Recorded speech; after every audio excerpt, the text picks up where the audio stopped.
Another fascinating day observing the most puzzling species in the known galaxy. Humans. The name itself sounds like someone clearing their throat while trying to speak proper galactic standard. These peculiar beings continue to both amuse and confuse our entire research team. Subject 47 has increased its fluid intake by 12% today, my assistant, Zara Nix, reports with her typical excessive enthusiasm. I swear her antenna wiggle every time she talks about the humans, like a hatchling discovering their first bioluminescent crystal. Fascinating, I drawl, not bothering to hide my sarcasm. They require so much maintenance just to survive. Has anyone checked the atmospheric moisture levels? We wouldn't want their outer membranes to dry out again. The memory of last week's minor humidity fluctuation still makes me chuckle. 3 of our human subjects complained of something called dry skin and requested additional moisturizing compounds. Such fragile creatures. Even our youngest spawn have more resilient outer casings. From my observation pod, I watch as the humans move about their designated living quarters. The reinforced transparent barriers necessary for their protection, of course, give us a perfect view of their daily routines. The Central Science Council insisted on these safety measures, though I sometimes wonder if they're more for our peace of mind than actual necessity. Senior Researcher Voss, the voice of our newest team member, Ren Thal, breaks through my contemplation. You must see this. Subject 51 is engaging in their peculiar muscle enhancement ritual again. I hover over to his station, my locomotion field humming with mild annoyance. Ah yes, exercise they call it. One of the humans, a particularly persistent male specimen, is repeatedly lifting and lowering metal objects in what appears to be a deliberate strain on their musculature. How primitive, I note, recording the observation. Their bodies require constant physical stress to maintain basic functionality. It's remarkable they ever achieved spaceflight with such high-maintenance physiological needs. The research facility's artificial sun begins its scheduled dimming cycle, signaling the approach of the rest period. Right on cue, several of our subjects prepare for their required unconsciousness phase sleep in their terminology. Such an inefficient design feature, spending nearly a third of their life cycle in a vulnerable, inactive state. Prepare the evening nutrient dispersal, I instruct the facility's automated systems, and ensure the temperature remains within their narrow tolerance range. We wouldn't want another incident like the great thermostat crisis of last month. That particular event still sends ripples of amusement through the research team. Who knew a 2-degree temperature increase could generate such vocal protests? The humans had demanded immediate adjustment, claiming discomfort. As if their sensory systems were so refined they could detect such minimal environmental changes. My third eye catches movement in Habitat Section C. 2 humans are engaging in their bizarre social bonding ritual of conversation, complete with facial muscle contractions they call smiles. How they manage to communicate effectively with such limited telepathic capability remains one of the great mysteries we hope to unravel. Log notation, I speak into my personal recorder. Day 247 of human observation continues to reinforce initial assessments. Species displays remarkable survival despite numerous evolutionary disadvantages: single-layered dermal protection, limited sensory capacity, extreme environmental sensitivity, and inefficient waste processing systems. Further study required to understand how they achieve technological advancement with such significant biological limitations. As I prepare to end my observation shift, I can't help but feel a mix of pity and puzzlement for these creatures. The galaxy is harsh and unforgiving, yet somehow these fragile beings have carved out their own place in it. Perhaps there's something we're missing, some hidden quality our sophisticated sensors haven't detected. But that's a mystery for another cycle. Right now, I need to ensure the night shift researchers remember to maintain the humans' precious humidity levels. We wouldn't want their delicate systems to experience any distress during their unconsciousness phase, would we? Subject 73, self-identified as Marcus Kane, continues to defy our standard classification protocols. When he arrived at our facility 3 lunar cycles ago, we expected another typical specimen. How gloriously wrong we were. Senior researcher, he's doing it again. Zara Nix's voice carries that mixture of horror and fascination that seems reserved solely for this particular human.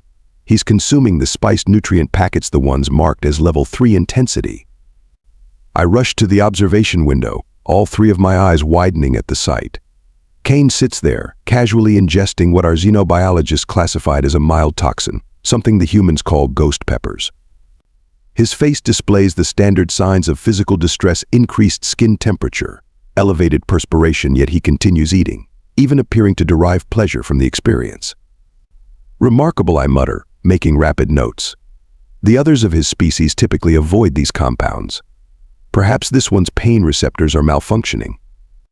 But that's not even the most perplexing thing about Kane. Yesterday, during the standard endurance trials, he exceeded the expected human limitations by such a margin that we had to recalibrate our measurement devices. We were certain they were malfunctioning. Pull up the footage from stress test 47B. I command the system. The holographic display shows Kane running on our adaptive terrain simulator. When most humans would have requested a rest period, he simply kept going. For 4 standard hours. Their cardiovascular systems shouldn't be capable of sustaining such prolonged exertion, research assistant Renthal comments, his secondary appendages twitching with excitement. Yet his vital signs remain stable throughout. It contradicts everything in our existing human physiology database. The most unsettling aspect of Subject 73 isn't his physical capabilities, it's his behavior during our interaction sessions. While other humans display expected anxiety responses to our appearance, Kane exhibits genuine curiosity. He asks questions. Many questions. Senior researcher Voss. Kane's voice booms through the communication system. I noticed your species' bioluminescent patterns shift when you're processing new information. Is that an involuntary response or a form of non-verbal communication? I feel my own bioluminescence flicker in response, involuntarily, I might add. How does he notice these things? Our previous subjects barely registered the basic differences between our primary and secondary appendages. Subject Kane, I respond, trying to maintain professional distance. Please focus on completing your assigned tasks. He grins that peculiar baring of teeth that somehow isn't a threat display and returns to his physical conditioning routine. But not before adding, your patterns just shifted to that lovely shade of purple again. Fascinating. My research team exchanges uncertain glances. We're supposed to be studying him, not the other way around. Later that cycle, during the evening nutrient distribution, Kane approaches the barrier again. Hey, Dr. Voss, I've been wondering about something. Your atmospheric processors, they're using crystalline filtration matrices, right? Have you considered implementing a bioengineered alternative? The efficiency rates could be significantly higher. I pause, my feeding tentacle halfway to my mouth. The suggestion is not entirely without merit. But that's not the point. How does this supposedly primitive being even understand our atmospheric processing systems? Log addendum. I speak into my recorder after Kane finally returns to his rest pod. Subject 73 continues to display behavioral patterns that deviate significantly from established human norms. Recommend additional monitoring and possible consultation with the Central Science Council. There's something about this one. Something we're missing. As I prepare to end my shift, I notice Kane watching me from his pod, that enigmatic smile still on his face. He waves another human gesture we haven't quite decoded, and I find myself unconsciously waving back with my tertiary appendage. Perhaps we need to reconsider some of our basic assumptions about human capabilities. But that's a dangerous line of thinking, isn't it? The following is a real-time account of the incident currently unfolding in Research Section 7. May the cosmic architects preserve us all. It started as a routine observation cycle.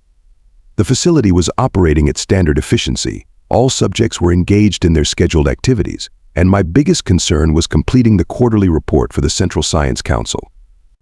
Then my spawn, Nexis, arrived for their first educational tour.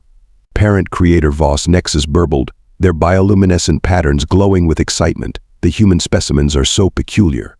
Why do they move so awkwardly on just 2 appendages? I was in the middle of explaining bipedal locomotion when the first alarm sounded. A piercing wail that made our sensory membranes vibrate.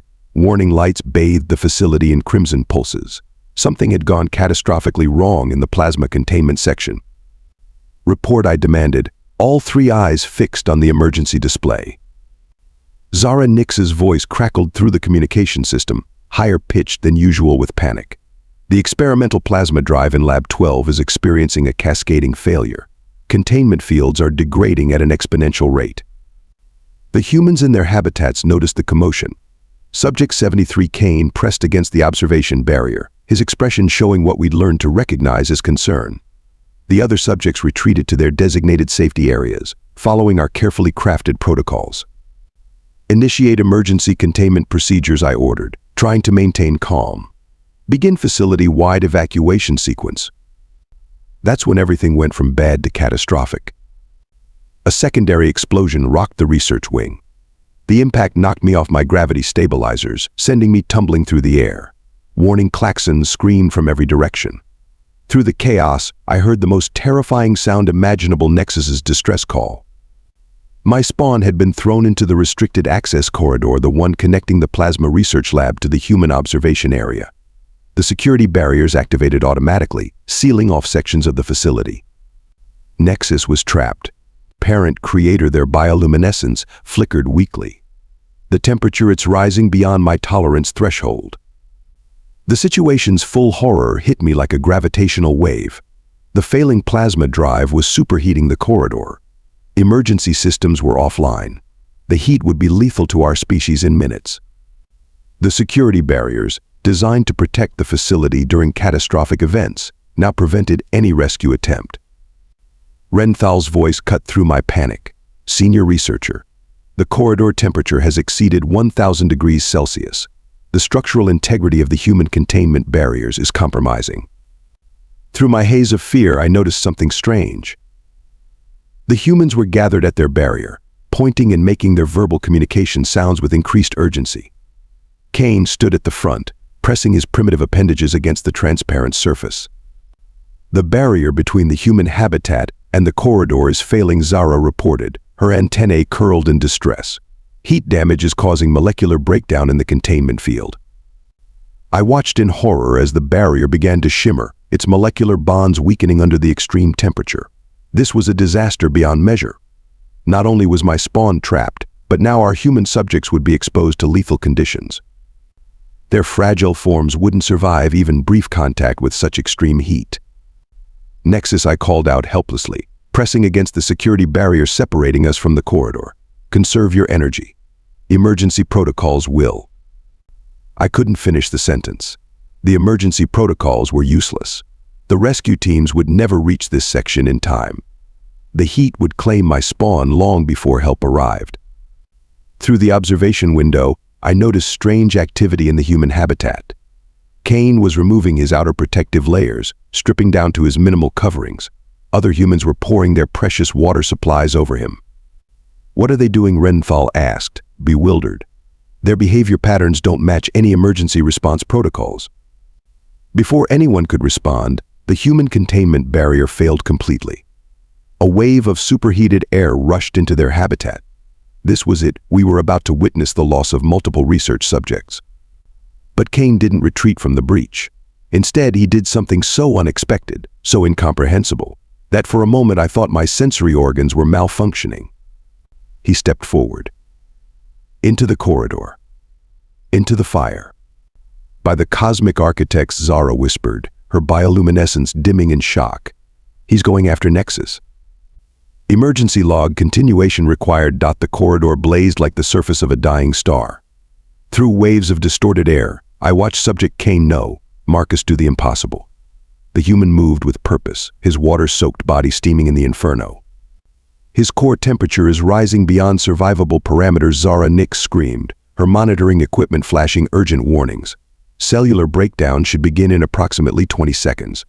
But Marcus kept moving. The human's skin reddened, blisters forming and popping in real time. His respiratory rate increased dramatically as he fought through the superheated air. Our sensors recorded everything, though none of us could quite believe the readings. Parent creator Nexis's cry grew weaker, their bioluminescence barely visible through the heat haze. My outer membrane is beginning to crystallize. I pressed helplessly against the security barrier, watching Marcus navigate the death trap my spawn was trapped in. The human's movements were deliberate, calculated. He wasn't rushing blindly, he was conserving energy, using the corridor's support structures as minimal cover from the worst of the heat. Look at his thermal readings, Renthal observed, his scientific curiosity somehow intact despite the crisis. He's maintaining cellular cohesion through some sort of biological process we've never documented. The water evaporating from his skin is creating a temporary protective barrier. Marcus reached the halfway point of the corridor. His exposed skin was angry red, sheets of sweat instantly vaporizing. Yet his vital signs, while severely elevated, hadn't crashed. The human body, which we'd always considered embarrassingly fragile, was adapting to conditions that would have killed most known species instantly. The plasma containment is at 12%, and falling Security Chief Thara Zen's voice crackled through the emergency channel. That entire section will be engulfed in plasma discharge in approximately 3 minutes. Marcus reached Nexis. My spawn lay curled in a defensive ball, their outer membrane already showing signs of fatal crystallization. The human knelt, his hands those primitive manipulator appendages we'd so often mocked, gently examining my child. He's checking Nexis's vital signs, I realized aloud. How does he even know where to look for them? Then Marcus did something that defied every prediction our xenobiologists had ever made about human physical capabilities. He removed his outer clothing layer, the last barrier between his skin and the inferno, and wrapped it around Nexis. This is unprecedented, Zara breathed. He's sacrificing his own protection to shield a member of another species. Marcus lifted Nexis. The effort must have been tremendous. My spawn's crystallizing membrane would have been searing hot to touch. The human's hands blistered on contact, the damage visible even through our heat-distorted sensors. Yet he didn't drop them. Didn't hesitate. His pain receptors should be overwhelming his nervous system, Renthal muttered. The agony alone should render him unconscious. But Marcus Kane stood. With my spawn cradled against his chest, protected by his last piece of clothing, he turned back toward the exit. His exposed skin was now a landscape of blisters and burns. Blood vessels had burst beneath the surface, creating patterns of red and purple. His hair was singed, his eyebrows gone. The human took one step, then another. Each movement must have been excruciating. 1 minute until total plasma containment failure, the automated system announced cheerfully. Marcus's pace increased. He wasn't running would have wasted precious energy and oxygen, but each step was purposeful, powerful. The sensors tracked his vital signs, which should have been impossible given the conditions. Heart rate 192 beats per minute, Zara readout. Blood pressure critical. Core temperature approaching 104 degrees Fahrenheit. He's cooking from the inside out. 40 seconds to containment failure. Marcus reached the 3/4 point of the corridor. His legs trembled with effort, but he didn't slow down. Didn't stumble. The precious bundle of my spawn remained steady in his arms. 30 seconds. The emergency bulkheads began closing in automatic response to imminent containment failure. Marcus saw them descending. The look on his face, I finally understood why humans called certain expressions steel. 20 seconds. He broke into a run. Not the careful, measured pace of before, but a full sprint. Every step had to be agony. His skin was cracking, blood vessels rupturing. But he ran. 10 seconds. The bulkhead was half closed. Even a peak condition member of our species couldn't have made it in time. We weren't built for such explosive movement. But humans, as we were learning, were built differently. 5 seconds. Marcus dove. An awkward, desperate movement, twisting in midair to protect Nexis from impact. He slid under the descending bulkhead with less than an inch to spare. The barrier slammed shut behind him just as the plasma containment failed completely. The corridor he'd just traversed became a river of starfire. For a moment, nobody moved. Marcus lay on the cool floor, still curled protectively around my spawn. His body shuddered with pain and effort, but his arms remained locked around Nexis until we reached them. Parent creator Nexis's voice was weak but clear as I finally held them. Their membrane was damaged but would heal. They would live. Marcus Kane looked up at me from the floor, his devastated body somehow managing one of those tooth-bearing expressions, a smile.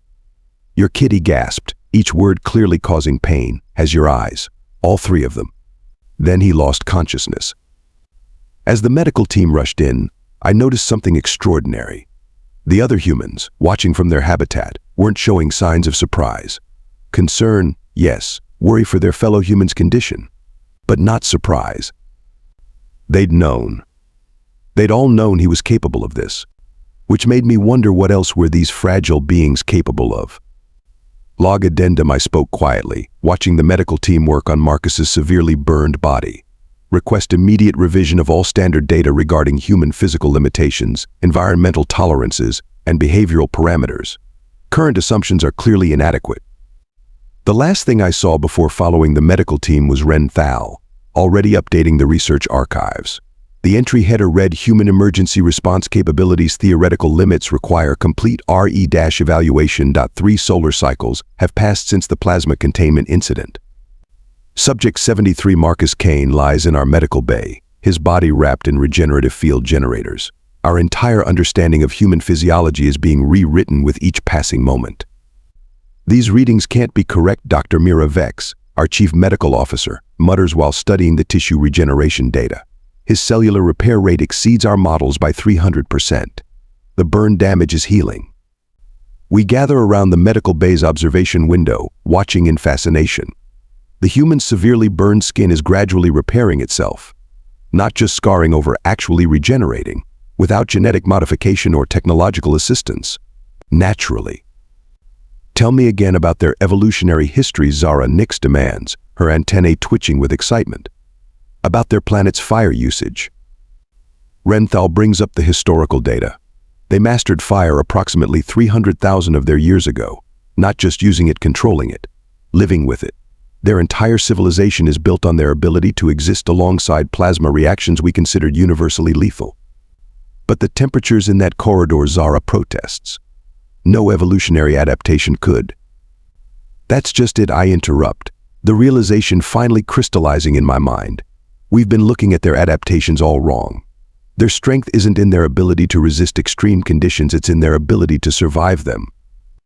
The medical bay's monitors tell an extraordinary story. Marcus's body isn't fighting the damage, it's rebuilding from it, stronger, more resilient. The very thing that should have killed him has triggered healing mechanisms we never knew existed. Nexis visits daily, their membrane almost fully recovered. They hover near Marcus's bed, their bioluminescence pulsing with curious patterns. Parent creator, they ask during one visit, why did the human risk termination to save me? The question echoes through our research team. We've spent cycles studying human biology, but we've missed something far more fundamental about their nature. Chief Medical Officer's report, Dr. Vex speaks into her recorder. Human cellular regeneration demonstrates previously unknown properties. Subjects' burns are healing at unprecedented rates. More significantly, the healed tissue shows increased resistance to thermal damage. They don't just survive, they adapt. The other human subjects have been oddly calm about the whole situation. When we expressed amazement at Kane's survival, they seemed almost amused. You really don't get it, do you? Subject 82 said during a routine check. Humans have been walking through fire for each other since we first stood upright. It's not about being tough enough to survive it. It's about deciding that someone else's survival matters more than our own pain. The implications are staggering. We've been studying their physical limitations, their biological constraints, their seemingly fragile forms. But we've been measuring the wrong things entirely. Update the central database, I command our research AI. Human survival capabilities cannot be measured solely through biological metrics. Their psychological factors, what they call determination and willpower, directly influence their physical tolerances. Zara's research notes capture it perfectly. Human adaptability extends beyond mere physical endurance. Their minds can override their body's limitations when sufficient motivation exists. This suggests their true survival threshold is not determined by biological constraints, but by the strength of their will to endure. In the medical bay, Marcus stirs. His first words upon regaining consciousness weren't about his condition or his pain. The kid, he rasped. Nexis, are they okay? Dr. Vex assured him of Nexis's recovery, then asked the question we'd all been wondering: how did you know you could survive those conditions? Marcus's response changed everything we thought we knew about humans. I didn't, he said simply. I just knew I couldn't live with myself if I didn't try. The Central Science Council is still processing our revised reports on human capabilities. The old models, based purely on physical measurements and biological tolerances, have been discarded. We're developing new protocols that account for what we now call the human uncertainty principle. The observable phenomenon where human beings regularly exceed their theoretical limitations when sufficiently motivated. Log addendum, I speak softly, watching Nexis demonstrate their recovered mobility to a healing Marcus. Perhaps we were asking the wrong question all along. The mystery isn't how humans survive to reach the stars. The mystery is what they'll achieve now that they're here. The burns will leave scars, even with our advanced medical technology. But when we apologized for this, Marcus laughed. Scars tell stories, he said. And this is a pretty good story, don't you think? Indeed it is, Marcus Kane. Indeed it is. The Central Science Council has officially redesignated humans from Class 3 protected species to Class 1 partner species following our revised findings. As I record this final log entry, I can see the changes already taking place throughout our facility. The reinforced barriers. Gone. The environmental safeguards? Simplified. The endless safety protocols? Significantly revised. Not because humans don't need protection, but because we finally understand they're capable of protecting themselves and others. The human integration protocols have been approved, Zara Nix announces, practically glowing with excitement. Marcus Kane has been appointed as our first Human Advisory Council member. Through the new open layout research area, I watch Marcus working alongside our scientists. His burns have healed into a pattern of scars that our younger researchers find fascinating. He takes their questions with remarkable patience, especially when explaining for the 100th time that no, humans cannot actually breathe fire or survive in plasma. We're establishing joint research teams on 3 more stations' Renthal reports, reviewing the latest directives. The humans are particularly interested in helping us improve our emergency response protocols. I have to suppress a surge of amusement at that. Of course they are. It's exactly what we should have expected from a species that runs toward danger rather than away from it. Nexis has recovered completely, though they now show a marked preference for human company during their educational cycles. They've started a research project of their own, documenting what they call everyday human heroics. The small acts of courage and kindness that we once dismissed as behavioral anomalies. Parent creator, they asked me recently, do you think humans know how extraordinary they are? The question lingered with me. In all our studies, all our observations, all our careful measurements of human capabilities, we never thought to measure their capacity for self-sacrifice. We documented their physical limitations, but missed their limitless willingness to exceed them for others. The incident has sparked a revolution in xenobiological research. Our focus has shifted from studying species limitations to understanding their potential. The human uncertainty principle is now required reading for all new researchers, along with the cautionary note, never assume you know what a human cannot do. Marcus Kane's actions did more than save my spawn. They shattered our preconceptions about human fragility and forced us to confront our own limitations, not physical ones, but limitations of understanding and imagination. As I prepared to submit my final report to the council, I find myself returning to something Marcus said during his recovery. Strength isn't about not breaking. It's about what you're willing to break for. Perhaps that's the true revelation. We saw humans as fragile because they could break. They saw breaking as an acceptable price for protecting others. In the end, their perceived weakness was their greatest strength. Final log notation: the humans have a saying, to err is human. We thought this highlighted their imperfection. Now we understand it illuminates their greatest gift, the ability to be flawed, vulnerable, breakable, and yet achieve the impossible through sheer force of will. Future research teams, take note when studying humans. Prepare to be proven wrong, repeatedly, magnificently, and consider it a privilege when you are. This is Senior Researcher Kylax Voss, concluding the human resilience study, though perhaps concluding is the wrong word. With humans, I suspect the real discoveries are just beginning.